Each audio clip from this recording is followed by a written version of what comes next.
بحث کیا ہوئی کہ گھوڑا کا یہ آسمان نیلا ہے اور گھوڑا یہ نیلا نہیں.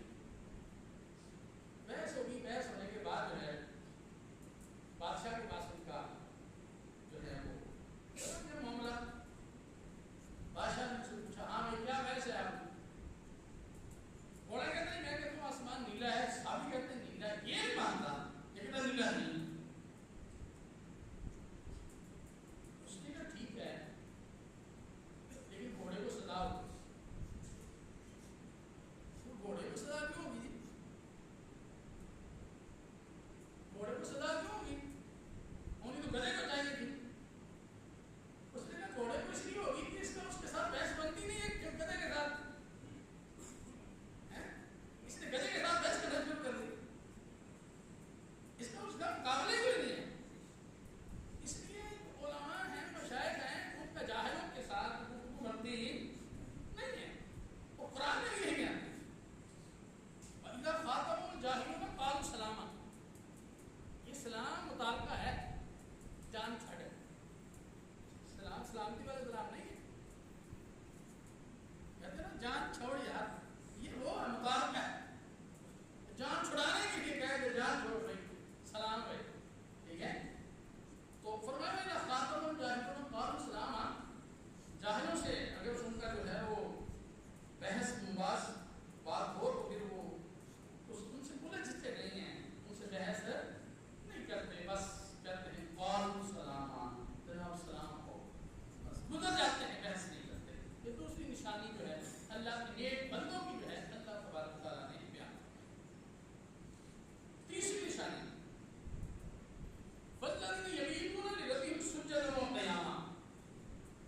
اور وہ لوگ جو اپنے رب کے حضور سجدہ اور قیام میں رات گزارتے ہیں.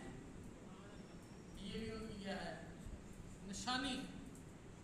ان کی راتیں اللہ کی بارگاہ میں سجدہ کرتے ہوئے گزرتی ہیں. یاد رکھ لیں اور یہ مسئلہ بھی یاد رکھ لیں, اللہ کے سوا کسی کو سجدہ جائز نہیں ہے. کوئی ایسی بات نہیں ہے. اہل سنت کے عقائد الحمدللہ بہترین عقائد ہے. مسئلہ یاد رکھ لیں, کسی کو عبادت کے لیے سجدہ کرنا کفر ہے. اور یاد یہ مسئلہ بھی رکھ لیں کہ سجدہ تعظیمی بھی جائز نہیں ہے, حرام ہے امت محمدیہ کے اندر. مسئلہ سمجھ میں آیا؟ اہل سنت کے نزدیک کسی دربار پہ جا کے سجدہ کرنا جائز نہیں ہے. وہ دربار جو ہے وہ کسی کا بھی ہو, یہاں تک کہ حضور صلی اسلام کی بارگاہ میں حاضر ہو کر اگر کوئی کہے کہ میں حضور کے روضہ انور کو سجدہ کروں گا تو جائز نہیں ہے. پھر کسی اور کے دربار پہ جا کے سجدہ کرنا جائز کیسے ہو سکتا ہے؟ بھئی سجدہ تعظیمی بھی جائز نہیں ہے, جائز ہے. یاد رکھ لیں پہلی امتوں میں جائز تھا. سورہ یوسف میں حضرت یوسف علیہ السلام کی بھائیوں نے آپ کو سجدہ کیا. حضرت آدم علیہ السلام کو فرشتوں نے سجدہ کیا. قرآن نے اس کو بیان کیا.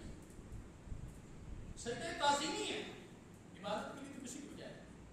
محکوموں کو بھی جائز نہیں تھا کسی ان کو سجدہ عبادت کے لیے سجدہ کرنا جائز.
کالیں آتی ہیں، جتنے لوگ پھنستے ہیں، یہ کس میں شارٹ کٹ راستہ مال آ جائے گا، لالچ میں لوگ پھنستے ہیں.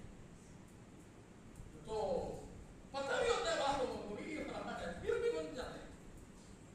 تو ایسے ہی ادھر بھی ہو رہا ہے. جب وہ کہتے ہیں جناب بس یہ ہاتھ پہ ہاتھ دے، پیر صاحب بڑے پہنچے ہوئے ہیں، یہ کر دیں گے وہ کر دیں گے، اور 4-5 جو ہے وہ شوکہ بازی آپ کو دکھائیں گے، تو بندہ کہتا ہے یار کمال ہے، یہ تو ڈائریکٹ میں جنت میں لے جائے گا.